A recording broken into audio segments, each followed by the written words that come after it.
Chapter 3. Dead Animosities. Artagnan arrived at the Bastille just as it was striking 8:30. His visit was announced to the governor, who, on hearing that he came from the cardinal, went to meet him and received him at the top of the great flight of steps outside the door. The governor of the Bastille was Monsieur du Tremblay, the brother of the famous Capuchin, Joseph, that fearful favorite of Richelieu's, who went by the name of the Grey Cardinal. During the period that the Duc de Bassompierre passed in the Bastille, where he remained for 12 long years, when his companions, in their dreams of liberty, said to each other, "As for me, I shall go out of the prison at such a time, and another, at such and such a time," the Duke used to answer, "As for me, gentlemen, I shall leave only when Monsieur du Tremblay leaves," meaning that at the death of the Cardinal du Tremblay would certainly lose his place at the Bastille and de Bassompierre regain his at court. His prediction was nearly fulfilled, but in a very different way from that which de Bassompierre supposed, for after the death of Richelieu everything went on, contrary to expectation, in the same way as before, and Bassompierre had little chance of leaving his prison. Monsieur du Tremblay received D'Artagnan with extreme politeness and invited him to sit down with him to supper, of which he was himself about to partake.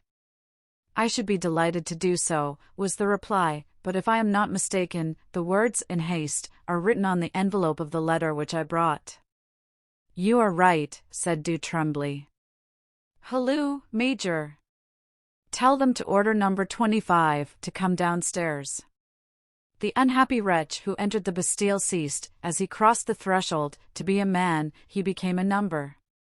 D'Artagnan shuddered at the noise of the keys. He remained on horseback, feeling no inclination to dismount, and sat looking at the bars, at the buttressed windows and the immense walls he had hitherto only seen from the other side of the moat, but by which he had for 20 years been awestruck.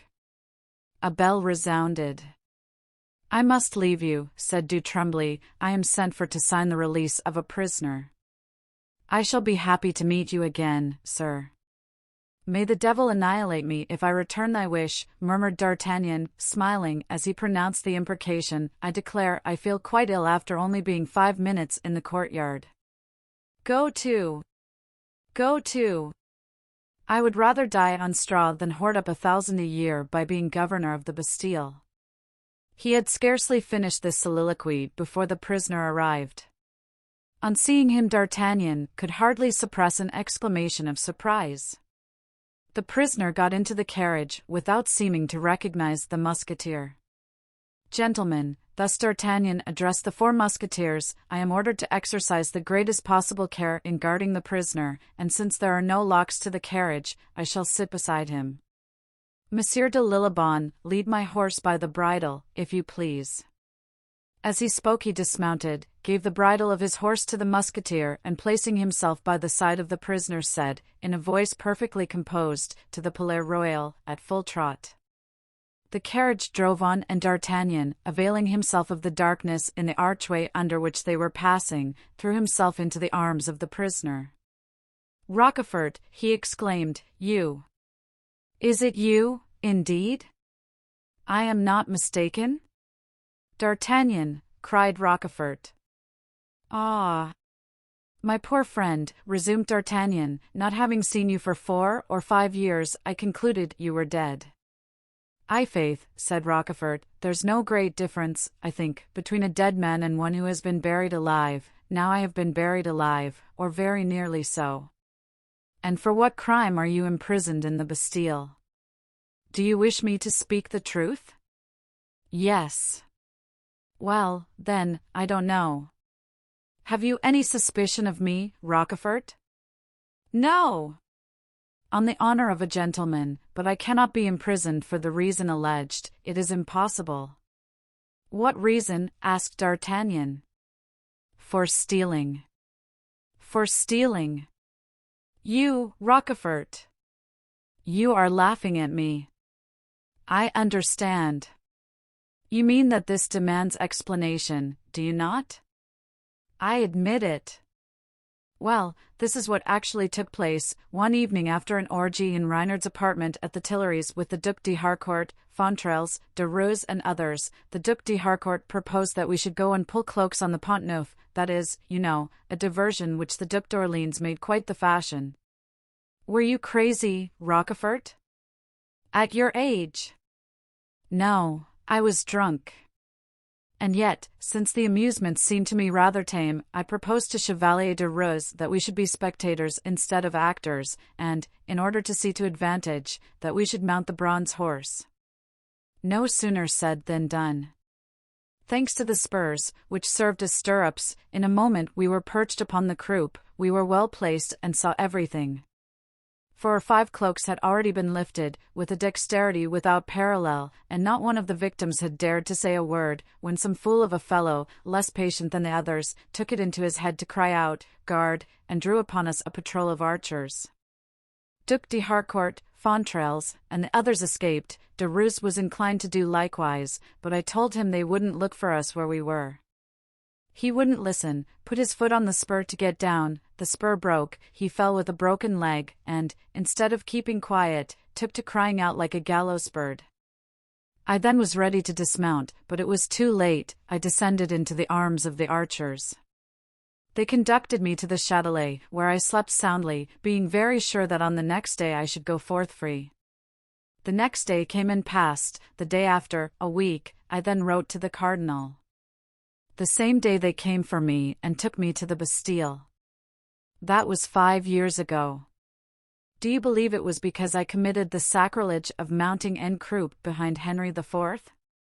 No, you are right, my dear Roquefort, it couldn't be for that, but you will probably learn the reason soon. Ah, indeed. I forgot to ask you, where are you taking me? To the cardinal. What does he want with me? I do not know. I did not even know that you were the person I was sent to fetch. Impossible, you, a favorite of the minister. A favorite? No, indeed, cried D'Artagnan. Ah, my poor friend. I am just as poor a Gascon as when I saw you at Mons, 22 years ago, you know, alas, and he concluded his speech with a deep sigh. Nevertheless, you come as one in authority. Because I happened to be in the antechamber when the cardinal called me, by the merest chance. I am still a lieutenant in the musketeers, and have been so these 20 years. Then no misfortune has happened to you? And what misfortune could happen to me?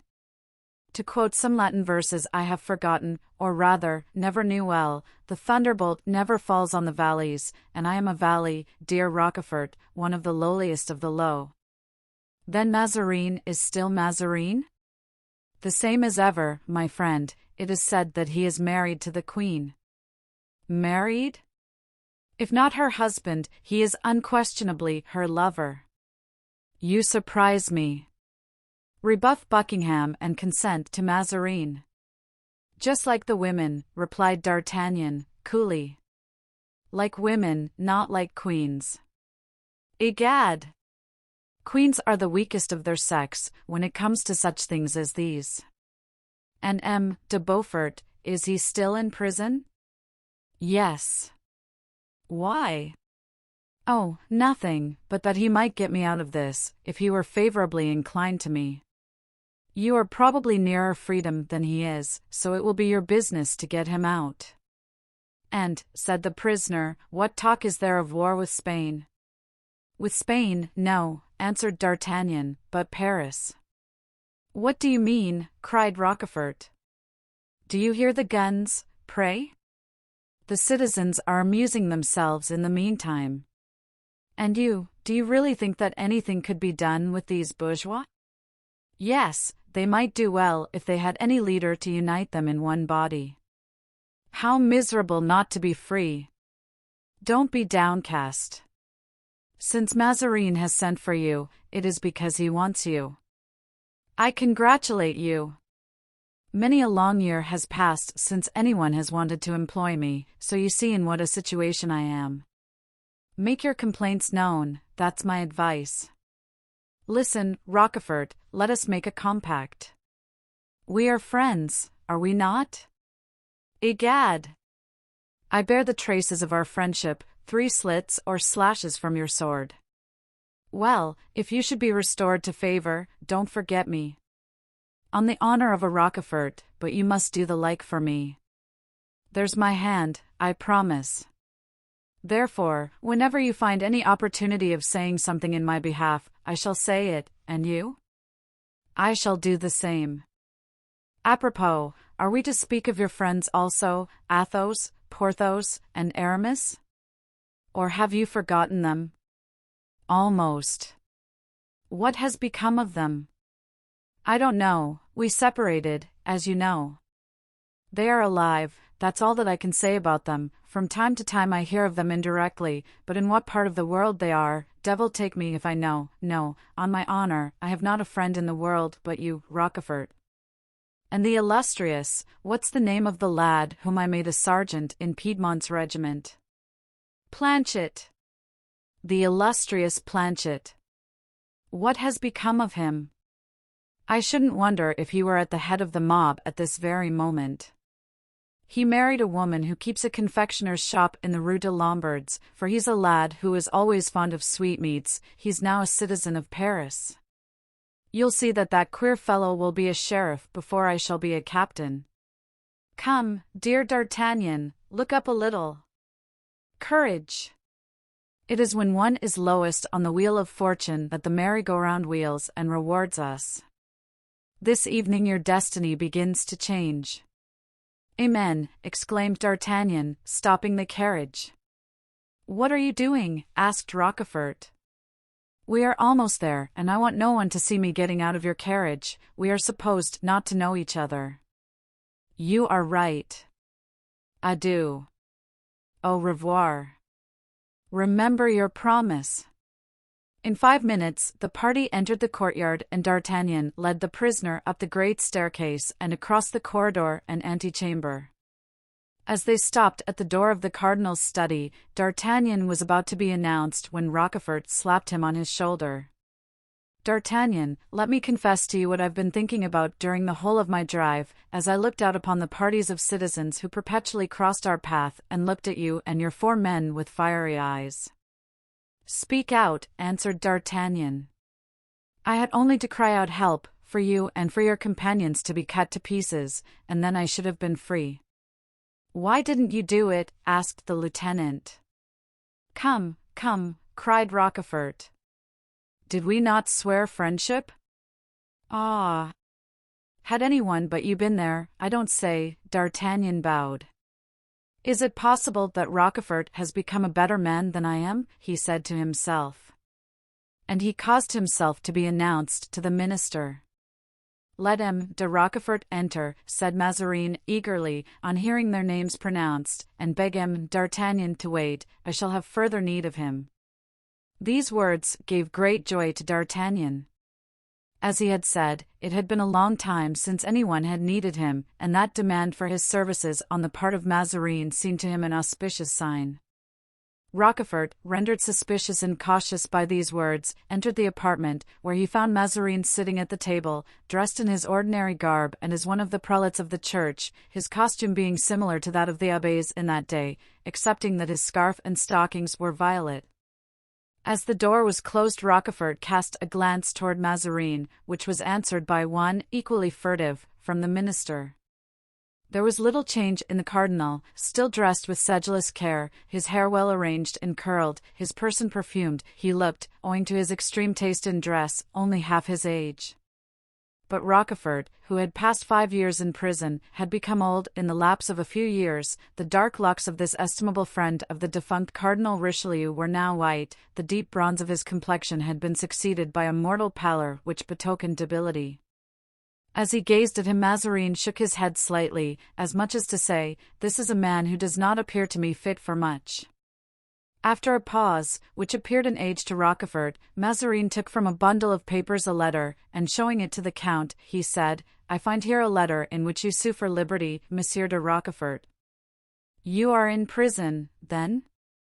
Rochefort trembled in every limb at this question. "But I thought," he said, "that your Eminence knew that circumstance better than anyone, Oh no! There is a congestion of prisoners in the Bastille, who were cooped up in the time of Monsieur de Richelieu. I don't even know their names." "Yes, but in regard to myself, my lord, it cannot be so, for I was removed from the Châtelet to the Bastille owing to an order from your Eminence. You think you were. I am certain of it. Ah, stay. I fancy I remember it. Did you not once refuse to undertake a journey to Brussels for the Queen? Ah! Ah! Exclaimed Rochefort. There is the true reason. Idiot that I am, though I have been trying to find it out for 5 years, I never found it out. But I do not say it was the cause of your imprisonment. I merely ask you, did you not refuse to go to Brussels for the Queen, whilst you had consented to go there to do some service for the late Cardinal? That is the very reason I refused to go back to Brussels. I was there at a fearful moment. I was sent there to intercept a correspondence between Châtelet and the Archduke, and even then, when I was discovered, I was nearly torn to pieces. How could I, then, return to Brussels? I should injure the Queen instead of serving her.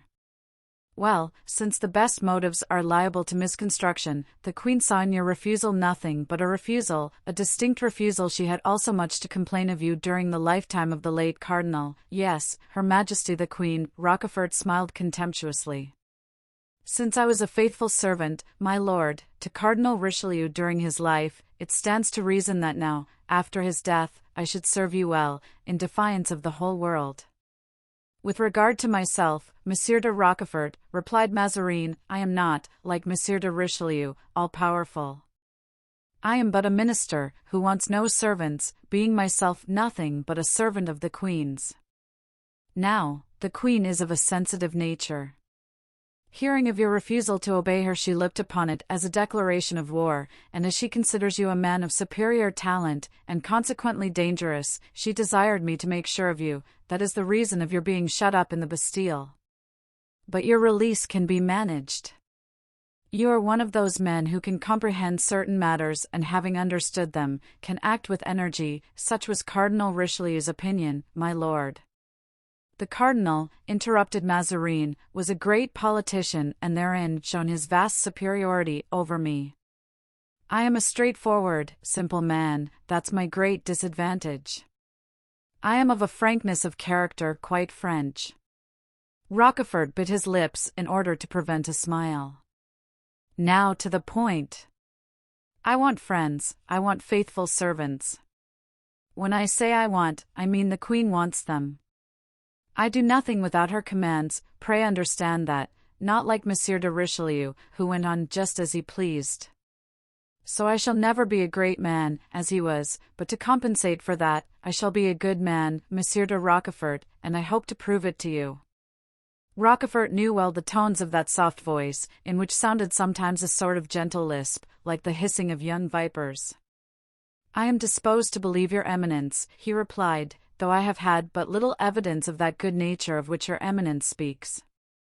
Do not forget that I have been 5 years in the Bastille, and that no medium of viewing things is so deceptive as the grating of a prison. Ah, Monsieur de Rochefort! Have I not told you already that I had nothing to do with that? The Queen, cannot you make allowances for the pettishness of a queen and a princess? But that has passed away as suddenly as it came, and is forgotten. I can easily suppose, sir, that Her Majesty has forgotten it amid the fetes and the courtiers of the Palais Royal, but I who have passed those years in the Bastille, ah! Mon Dieu! My dear Monsieur de Rochefort! Do you absolutely think that the Palais Royal is the abode of gaiety? No. We have had great annoyances there. As for me, I play my game squarely, fairly, and above board, as I always do. Let us come to some conclusion. Are you one of us, Monsieur de Rochefort? I am very desirous of being so, my lord, but I am totally in the dark about everything. In the Bastille one talks politics only with soldiers and jailers, and you have not an idea, my lord, how little is known of what is going on by people of that sort. I am of Monsieur de Bassompierre's party. Is he still one of the 17 peers of France? He is dead, sir, a great loss.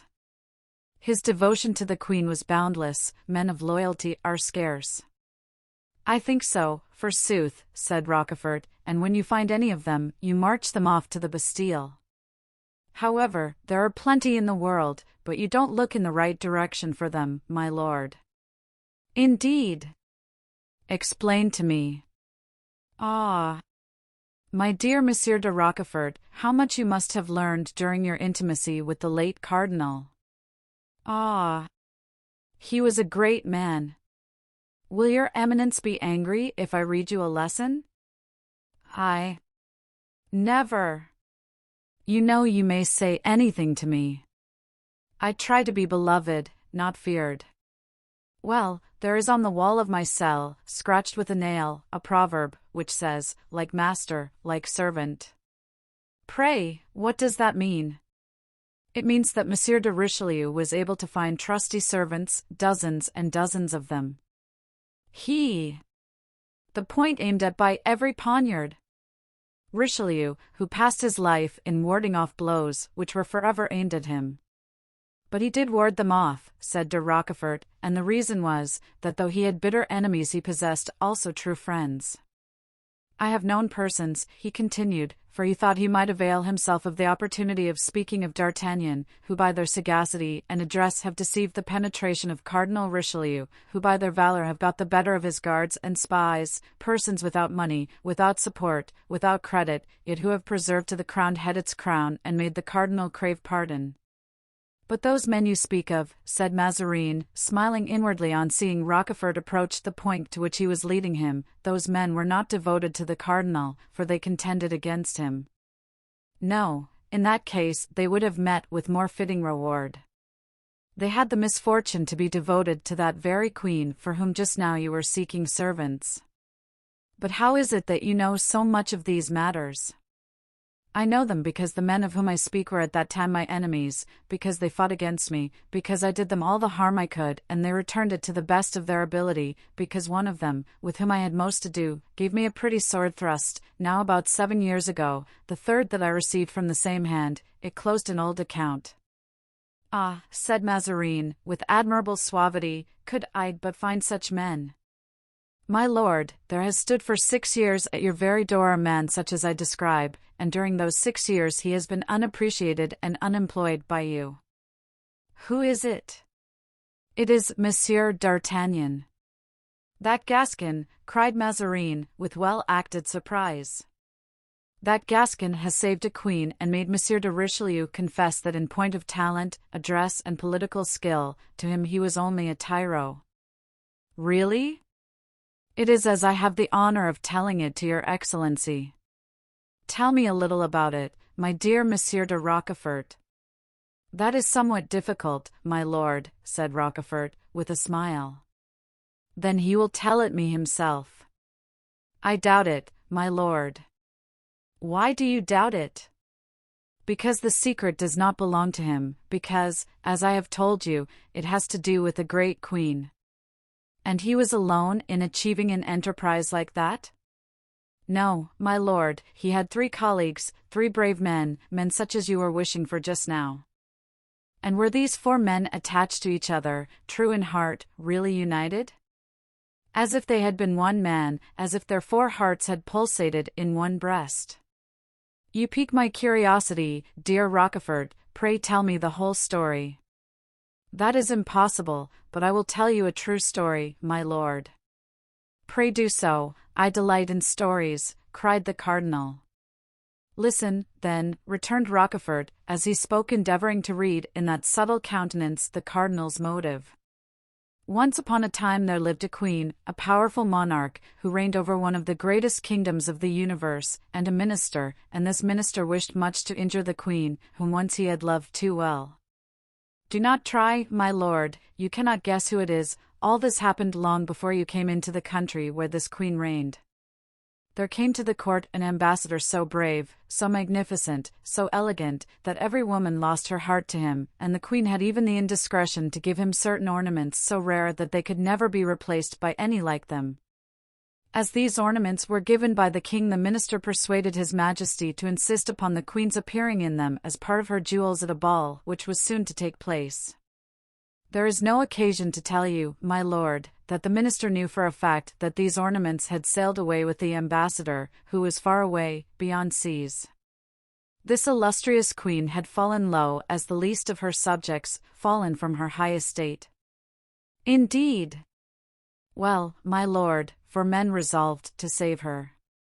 These 4 men were not princes, neither were they dukes, neither were they men in power, they were not even rich. They were 4 honest soldiers, each with a good heart, a good arm and a sword at the service of those who wanted it. They set out. The minister knew of their departure and had planted people on the road to prevent them ever reaching their destination. 3 of them were overwhelmed and disabled by numerous assailants, 1 of them alone arrived at the port, having either killed or wounded those who wished to stop him. He crossed the sea and brought back the set of ornaments to the great queen, who was able to wear them on her shoulder on the appointed day, and this very nearly ruined the minister. What do you think of that exploit, my lord? It is magnificent, said Mazarin, thoughtfully. Well, I know of 10 such men. Mazarin made no reply, he reflected. 5 or 6 minutes elapsed. You have nothing more to ask of me, my lord, said Rochefort. Yes. And you say that Monsieur d'Artagnan was one of those 4 men? He led the enterprise. And who were the others? I leave it to Monsieur d'Artagnan to name them, my lord. They were his friends and not mine. He alone would have any influence with them, I do not even know them under their true names. You suspect me, Monsieur de Rochefort, I want him and you and all to aid me.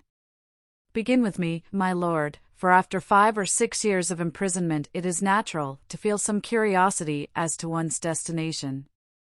You, my dear Monsieur de Rochefort, shall have the post of confidence, you shall go to Vincennes, where Monsieur de Beaufort is confined, you will guard him well for me.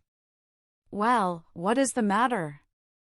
The matter is that you have proposed to me what is impossible, said Rochefort, shaking his head with an air of disappointment. What? Impossible? And why is it impossible? Because Monsieur de Beaufort is one of my friends, or rather, I am one of his. Have you forgotten, my lord, that it is he who answered for me to the Queen? Since then, Monsieur de Beaufort has become an enemy of the state.